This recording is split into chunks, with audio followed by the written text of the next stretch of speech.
Halo sobat, selamat datang kembali di channel Aji Farm. Untuk melakukan budidaya belut, sebenarnya kita bisa melakukannya dengan berbagai cara, seperti cara ternak belut dengan menggunakan drum, dan juga cara budidaya belut dengan menggunakan kolam. Namun di video kali ini kita akan membahas cara ternak belut tanpa lumpur. Lalu bagaimanakah cara budidayanya sobat? Temukan jawabannya dengan menyimak video ini hingga akhir. Dan berikut ini adalah cara beternak belut di air bersih tanpa lumpur untuk pemula versi Aji Farm. Namun sebelum lanjut, klik like, subscribe, dan jangan lupa aktifkan tombol lonceng notifikasinya, agar kalian tidak ketinggalan berbagai rangkuman dan ilmu bermanfaat yang lainnya.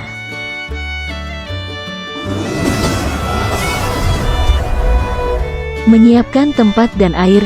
Dalam mempersiapkan tempat untuk ternak belut cukuplah mudah, karena kita bisa menggunakan kolam atau sungai. Yang paling penting atau yang paling utama adalah, persiapkanlah jaring. Jaring kita gunakan untuk membuat kolam dengan cara membentuknya sesuai dengan kebutuhan, misalnya ukuran 2x2 meter atau lebih. Tetapi jika kita menggunakan kolam, maka sebaiknya kolam tersebut kita tembok sekelilingnya serta alasnya, karena belut ini merupakan hewan yang suka menggali air. Yang layak digunakan dalam cara ternak belut tanpa lumpur ini yaitu air bersih yang jernih, serta mempunyai suhu antara 26 sampai 28 derajat Celcius. Air tidak terkandung zat kimia yang beracun. Hindari penggunaan air PDAM karena kandungan kaporit di dalam airnya sangat tinggi. Dan juga jangan gunakan air sumur bor, karena minim kandungan oksigen, dan juga jangan gunakan air limbah. Pada prinsipnya kondisi air yang digunakan harus bersih dan kaya akan oksigen, terutama untuk penggunaan pada bibit belut yang masih kecil.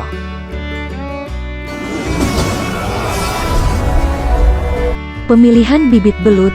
Dalam pemilihan bibit belut nantinya akan menentukan hasil dari panen, jadi kita harus mendapatkan bibit belut yang berkualitas dan unggul. Berikut ini adalah beberapa ketentuan dalam pemilihan bibit belut. Pilihlah bibit yang tidak ada bekas luka dan dengan kondisi belut yang lincah. Hindari bibit belut yang didapat secara alami, karena akan menimbulkan bekas luka seperti cara penangkapan dengan metode strum, berburu di dalam lumpur, sawah dan sungai.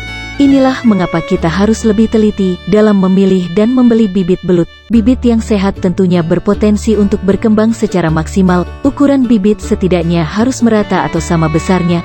Tingkatan kanibalisme belut bisa diminimalisir dengan cara memilih ukuran bibit yang sama besar. Selain adanya kanibalisme, pemberian pakan tentunya juga tidak akan merata. Jika kita mencampurkan bibit yang kecil dengan bibit yang besar di dalam kolam yang sama, dalam penebaran benihnya bisa lebih banyak. Penebaran benih bisa mencapai 30 kg dengan ukuran kolam 1x1 meter.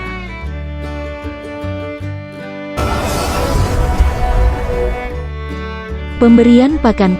Pemberian pakan adalah salah satu faktor yang sangat penting bagi perkembangan serta pertumbuhan belut kita. Berilah pakan sesuai kebutuhan, jangan terlalu banyak dan jangan terlalu sedikit.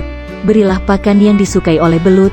Jika kita memberikan pakan secara berlebihan, maka akan mengakibatkan air menjadi cepat kotor dan akibatnya belut akan mudah sakit dan mati. Namun jika kita memberikan pakan yang kurang, maka akan muncul sifat kanibalisme pada belut dan pertumbuhan belut menjadi lama. Selama ternakan belut kita masih mau makan pakan yang diberikan, maka jangan mengganti dengan pakan yang lainnya. Pakan yang biasa disukai oleh belut adalah cacing merah, ikan cere, anakan ikan mas, kecebong, keong sawah, ulat Hongkong, dan lain sebagainya.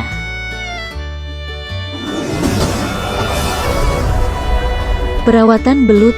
Rawatlah belut hingga besar. Caranya adalah dengan memperhatikan kualitas air, pemberian pakan yang teratur, serta sesuai dengan takaran, dan penanganan penyakit harus segera kita lakukan.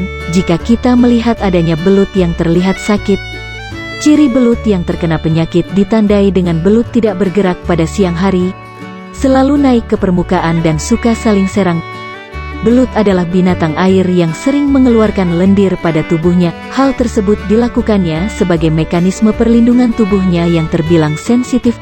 Lendir yang keluar terus-menerus pada tubuh belut bisa mempengaruhi derajat keasaman air atau pH air, sehingga jika air kolam telah mencapai ambang batas keasaman maksimal 7, maka air harus segera dinetralkan dengan cara mengganti air atau mensirkulasi airnya. Dengan demikian kolam atau tempat pemeliharaan belut hendaknya kita lengkapi dengan peralatan yang bisa mengganti atau mensirkulasi air. Belut merupakan binatang air yang digolongkan dalam kelompok ikan. Berbeda dengan kebanyakan jenis ikan lainnya, belut bisa hidup dalam lumpur dengan sedikit air. Binatang ini mempunyai dua sistem pernapasan yang bisa membuatnya bertahan dalam kondisi tersebut. Meski dalam habitat aslinya berada di tempat berlumpur, cara budidaya belut tidak harus menggunakan media lumpur, namun juga bisa menggunakan air bersih di kolam biasa. Akan tetapi ada beberapa kelemahan dari cara budidaya belut tanpa lumpur, yaitu kita harus menyiapkan makanan yang sangat cukup. Hal tersebut dikarenakan belut hanya akan mendapatkan makanan yang kita sediakan, karena mereka tidak dapat mencari makan sendiri.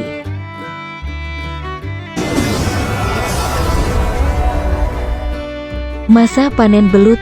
Proses pemanenan belut sebenarnya tidak memiliki takaran pada masa panennya, karena mau sekecil apapun belut tetap bisa dinikmati dan bergizi tinggi. Namun agar panen yang didapat dalam jumlah maksimal, maka kita bisa melakukan panen setiap 3 hingga 4 bulan masa pemeliharaan. Belut yang memiliki kualitas yang baik bisa seterusnya kita jadikan untuk indukan yang menghasilkan bibit-bibit baru nantinya. Kita bisa melakukan pemanenan secara harian atau tidak secara sekaligus dengan penangkapan manual. Hal tersebut disebabkan karena kebanyakan masyarakat menyukai ukuran belut yang tidak seragam dan tidak selalu harus ukuran yang besar. Proses panen dengan cara budidaya belut tanpa lumpur tersebut lebih mudah dan praktis daripada metode lainnya. Apabila menggunakan kolam, bisa dilakukan dengan menguras kolam atau mencari belut yang ada di kolam. Kita harus tahu bahwa belut merupakan salah satu jenis ikan air tawar yang cukup banyak penggemarnya. Belut sangat baik dikonsumsi karena memiliki kandungan nutrisi yang baik untuk kesehatan tubuh. Terlepas dari manfaat dan kandungan nutrisi belut, ikan yang satu ini juga cukup enak untuk dikonsumsi. Rasa dagingnya yang kenyal dan gurih membuat siapa saja yang menikmatinya pasti ketagihan. Jadi tidak heran kalau permintaan akan ikan belut semakin meningkat. Nah, itulah tadi cara beternak belut di air bersih tanpa lumpur untuk pemula versi Aji Farm. Semoga informasi tadi bermanfaat, dan terima kasih sudah mengunjungi channel Aji Farm. Sampai jumpa di video berikutnya, dan jangan lupa tonton video yang lainnya ya.